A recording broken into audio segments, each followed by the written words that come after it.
वारिस पठान के पास जा रहा हूं। वारिस पठान बोलिए। वारिस पठान बहुत बहुत बेताबी से इंतजार कर रहे थे कि उनकी बारी कब आएगी। क्या कहना है आपका इस मुद्दे पर, कांग्रेस की स्ट्रैटेजी पर? वारिस पठान, नई रणनीति पर गियर बदला है कांग्रेस ने।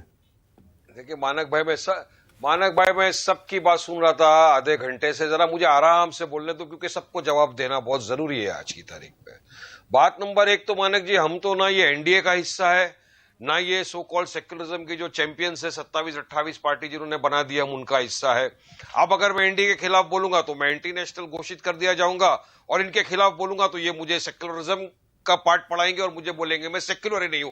मगर कोई परवाह नहीं, कोई फर्क नहीं पड़ता। अभी बात पहले जरा सेक्युलरिज्म के ऊपर कर दे। मानक भाई देखिए, हम लोग तेलंगाना में लड़ रहे हैं, हम राजस्थान में लड़ रहे हैं पहली मर्तबा, हम मध्य प्रदेश में भी अभी डिसाइड किया है लड़ने का। अब लड़ेंगे, डेमोक्रेसी मजबूत होती है, हर तरफ हमको पब्लिक मोहब्बत दुआओं से वोटों से नवाजती है, और हमको यकीन है इस मर्तबा भी नवाजेगी और हम जीतेंगे। अब मध्य प्रदेश के अंदर मैं बात बताता हूं, ये कांग्रेस को चाहिए 90% मुसलमानों के वोट, 230 सीटें।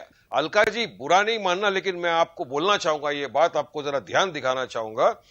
230 सीटें मध्य प्रदेश में, 30% बहुमूल्य जहां पे इलाके मुसलमानों के, वहां भी आपने मुसलमानों को टिकट नहीं दिया। सिर्फ 2 टिकट आपने मुसलमानों को दिया पूरी 200 सीट।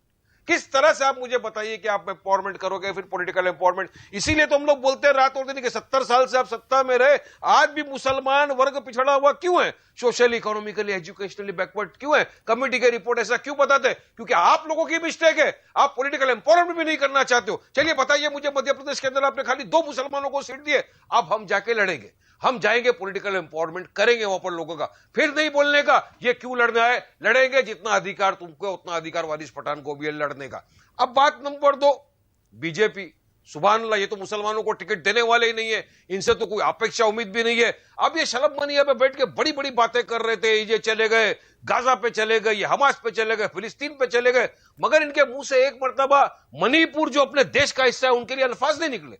मणिपुर ट्रेन में जा सकते हैं, मगर नहीं, ये फिलिस्तीन और गाजा और हमास के पास चले गए। अरे शलभ मनी जी, नरेंद्र मोदी देश के प्रधानमंत्री, आपके मेरे हम सबके प्रधानमंत्री है, 78 दिन लगे उनको मुंह खोलने के लिए।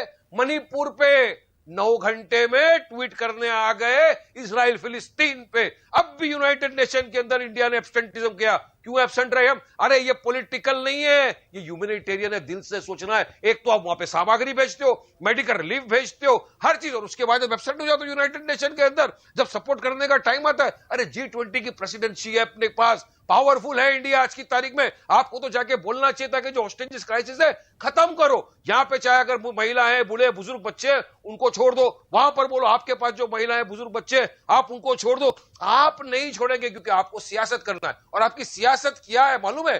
डेवलपमेंट, विकास, अनएम्प्लॉयमेंट नहीं है, पोलराइजेशन। और उसका आपने सबूत दे दिया, शुरुआत कर दिया आपने। आपने राजा सिंह जैसे फ्रिंज एलिमेंट को, जिसको सस्पेंड किया था भड़काऊ भाषण देने के लिए, मुसलमानों के खिलाफ नरसंहार की बात करने के लिए, पोलराइजेशन करने के लिए, आप लोग का सस्पेंशन रिवोक कर दिया। क्यों रिवोक किया? ताकि वो तेलंगाना में जाए और मुसलमानों के खिलाफ अनाप शनाप गालियां बके और वहां से आप पोलराइज करो। आपने भिदुरी, जिसने मेंबर ऑफ पार्लियामेंट होते हुए, संविधान की शपथ खाते हुए, पार्लियामेंट के पटल पर खड़े होकर एक एमपी को नहीं, पूरे मुसलमान समाज को गालियां बकी, उसको आपने प्रमोशन दे दिया, कबड्डी का प्रेसिडेंट बना दिया, टोक का इंचार्ज बना दिया। तो आपने आपकी नीति, आपकी नीयत पूरी साफ कर दी कि आप ये चुनाव सिर्फ पोलराइजेशन पे लड़ेंगे, दोनों आपका जवाब देना चाह रहे हैं वारिस पठान, लेकिन मेरा सवाल तो अभी भी जवाब नहीं है। वही ओरिजिनल सवाल जो है, मैं 2 करोड़ युवा को रोजगार देने का था, कितने को रोजगार दे दिया? मैं अभी भी वही सवाल पूछ रहा हूं वारिस पठान। देश की फॉरेन अफेयर्स में क्या है? अभी अलका जी ने सही बात बताई, कतर की बात करिए।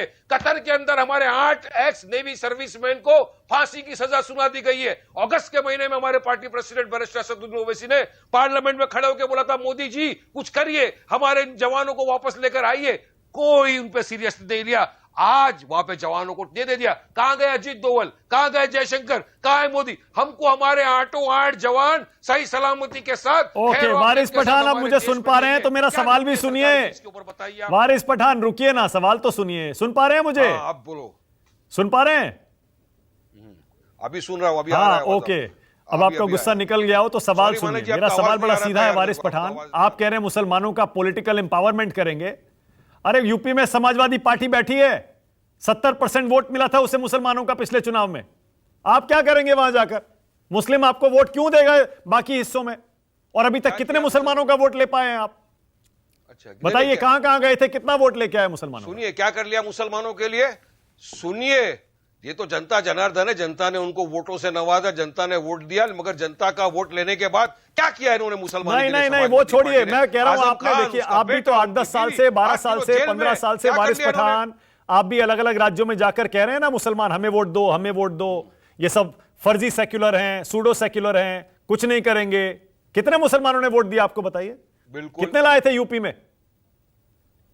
अरे चलो नहीं दिया, आगे देंगे, लेकिन मुसलमानों का क्या था इस वक्त? हमको किसी भी तरह बीजेपी को हराना है, हराना है। 2 समाजवादी को वोट दे दिया, मगर बेचारों ने वोट दे दिया। कौन हरा सकता है बताइए बीजेपी को लोकसभा चुनाव में? आप ही बता दीजिए। अखिलेश यादव किसी के साथ बताइए, बीजेपी को लोकसभा चुनाव में कौन हरा सकता है? वारिस पठान बताइए।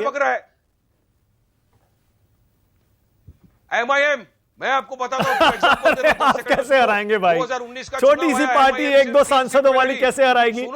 सुनो मैं एग्जांपल।